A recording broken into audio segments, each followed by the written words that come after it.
I went to my knees. I just cried out loud and went to my knees. Let go of the horse, everything. I lost it. Judy reached down and grabbed me. Harvey took the horse. I started crying. He didn't deserve this. He didn't deserve this.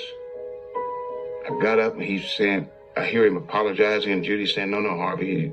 He said, I didn't know he was that close. He said, never mind, it's okay. I walked over to his fence, over their ranch fence with those long white planks, and I hauled off and I hit one of those and broke it. I said, I got to get out of here. So we left, went home. I started walking around from room to room, just crying. Phone's ringing. Can't answer it. Judy had to answer it, take all the calls. I couldn't talk to my parents, any of my sisters, or my brother. I could talk to nobody.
And here we are at Sonny West and Judith West's grave.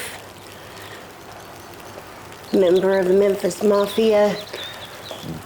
Delbert Bryant West Jr. He was born July 5th in 1938. That's crazy. July 5th, 1954 is when Elvis first released his first single. So he released it on Sonny's birthday. I don't think they knew each other then, though. They didn't. They met at a roller rink in Memphis, Tennessee. And he already knew of Elvis because his cousin Red had already kind of hooked up with Elvis, and so he knew of him, but didn't really get to know him until Red West's father, which was Sonny's Uncle Tom, had passed away the same day as Elvis's mom. Yeah, that's how they bonded. Yeah, and actually his Uncle Tom laid in state in the same room that Elvis's mom had laid in state, and Elvis had come up there and told them that he wanted to talk to them after the service. So after that, Sonny and Elvis, they were together all the time. And Sonny was born in Pontotoc, Mississippi, which was real close to Tupelo, where Elvis was born, and they both grew up in like low-income housing. Yeah, that's how they moved to Memphis, into the low-income housing areas, projects. Sonny had one brother and 5 sisters, and Sonny West was also in the Air Force, but he was discharged and he had moved back to Memphis before he hooked up with Elvis. He met Elvis in 1958 at a roller rink. Red West is Sonny's cousin. He started working for Elvis as his companion, driver, and bodyguard in 1955. And then later, 3 years later, in 1958, Elvis and Sonny met at a roller rink. Yeah, and in the Air Force, Sonny was an airman in 3rd class. Judy West met Sonny in 1969, and they were married in 1970. And she was best known, she was a Way We Go girl on the Jackie Gleason show. Yeah. And Sonny and Judy together, they had 2 children, a boy named Brian and a girl named Alana. Sonny was also with one of the guys that went with Elvis to the White House to meet Richard Nixon That's right. to try to go and get the Drug Enforcement Agency badge. It was Sonny and Jerry Schilling. And what did the president say about Elvis's clothes?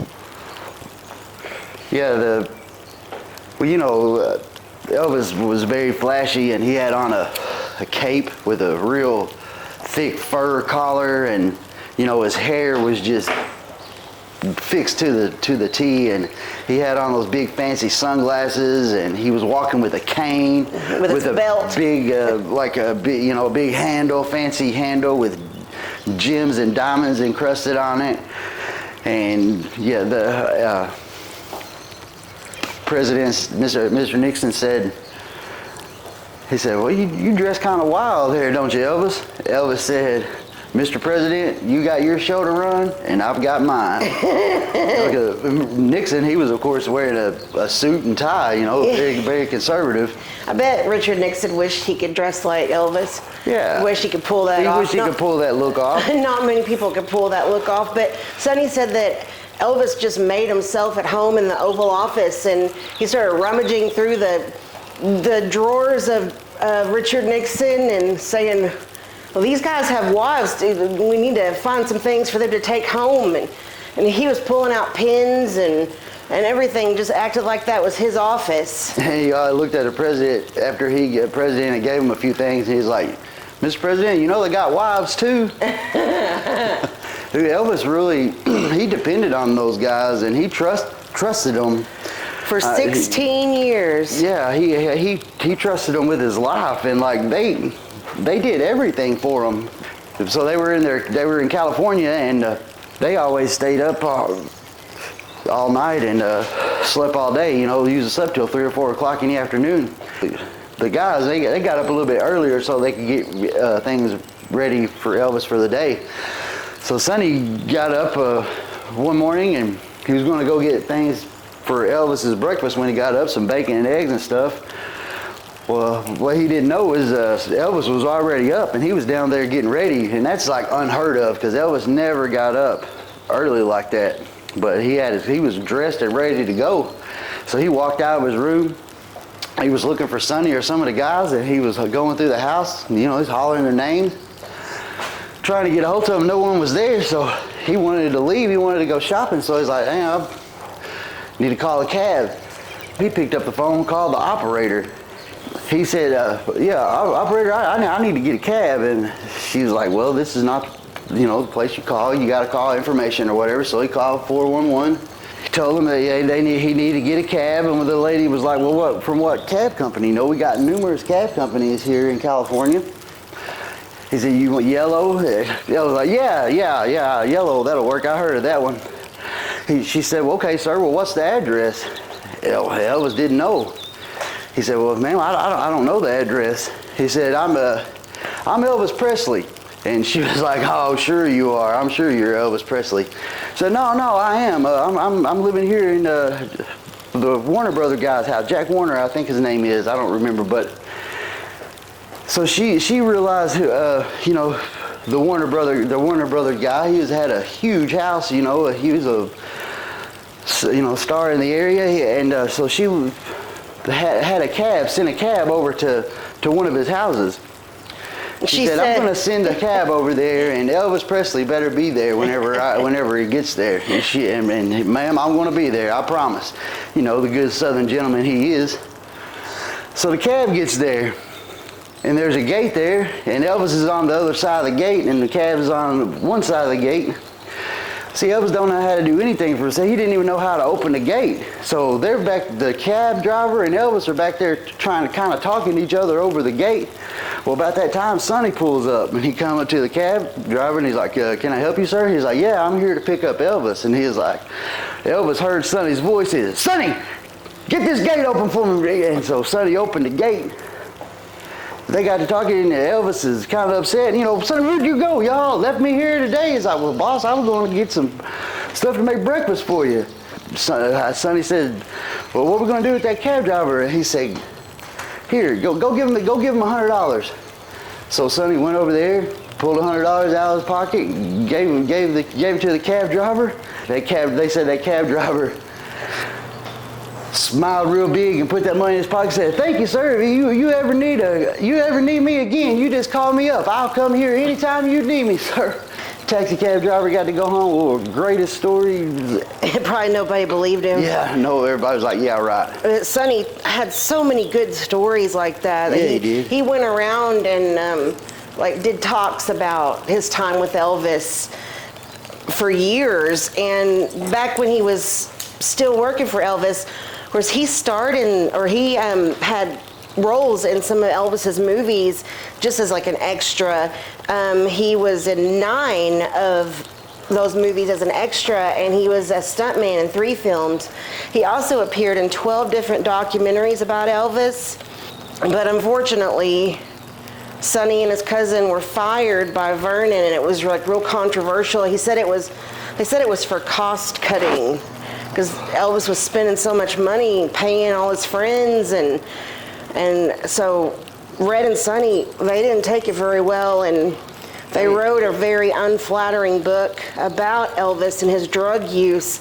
And according to them, they thought it would help Elvis, but it really hurt him, and they never talked again. And Sonny and Red both went to their graves knowing how bad they hurt him, and they were never able to mend their friendship with Elvis.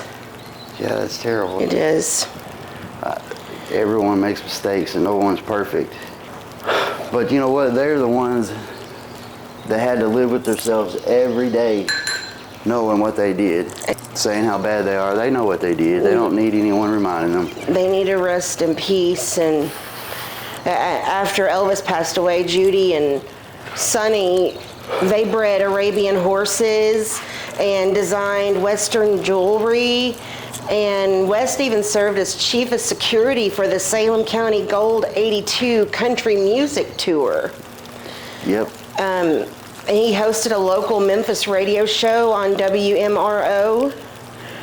And he produced and starred in a show called Memories of Elvis, An Evening with Sonny West. You can tell whenever he talks that he had a lot of remorse for what he did. You can hear it in his voice. You can see it in his eyes, too. In April of 2012, West was diagnosed with stage 4 cancer of the tonsils, and he successfully beat it with treatment, but it came back as lung cancer. He had heart trouble and pneumonia, and he was hospitalized in October of 2016 and remained there. He was there for the rest of his life. Yeah, until May 24, 2017. It was just 2 months shy of his 79th birthday. It's weird because so many of the Memphis Mafia died that year. 2017. Yeah, that was a sad year for the Memphis Mafia. While he was in the hospital bed, Inside Edition came and interviewed him, and he talked about how he was afraid of being broke and leaving his family penniless and not having anything to give them. He just wanted to, take care of them, and wish he was still healthy so he could keep on doing what he was doing and, carrying on Elvis's memory and everything. But before his last diagnosis, he said, "I felt good, ambitious, going around the world doing my Elvis tribute shows and entertaining people, standing up for hours with all of my energy and giving my everything." But the medical bills started to pile up because his wife had breast cancer as well, and man, they were forced to sell off all of their Some stuff. of it. They were forced to sell off some of their Elvis memorabilia just to help pay for all the treatment and everything. But they didn't raise enough money and had to foreclose on their house and got evicted from it in Hendersonville. His son actually set up a GoFundMe page to try to help. West was buried with full military honors here at Crestview Memorial Gardens in Gatlin, Tennessee. Of course, she was still alive when Sonny passed away, but she passed away in 2021 on May 5th. So here they lay together as husband and wife, and you can see on their graves Sonny's side says TCB, and Judith's side says TLC. It's like 2 months after Sonny passed away on July 18th, 2017. His cousin Red passed away. He was 81 years old and passed away of aortic aneurysm. And then Marty Lacker Yeah. passed away the same year. Marty Lacker died in February, so he led it. It was Marty Lacker, and then Sonny, and then Red. So we are honored to stand here and visit Sonny. I didn't realize how emotional that we would be standing here, but we both got kind of choked up. I really feel like I knew Sonny. I really feel like he was one of my friends. I feel a closeness to him. I mean, just listening to him talk, it did seem like he was your friend.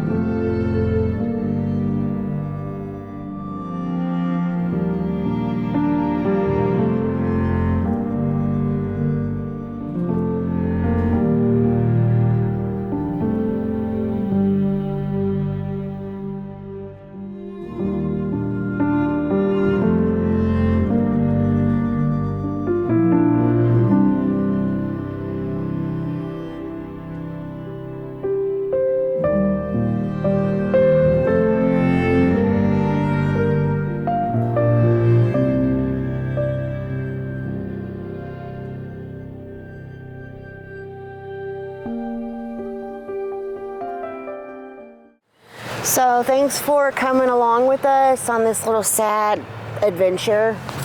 So Lynn, what do you think our viewers should do? If you like Elvis and Memphis Mafia and all those guys, everyone that's taking care of business, hit the like button. Don't forget to subscribe to Atomic Hive. There's a lot of you guys that watch our videos that haven't hit that subscribe button yet, but if you hit that, that really helps us out. That's right. And if you hit that notification bell, you'll be notified of the videos that we upload every weekend. That's right. And until then, stay groovy.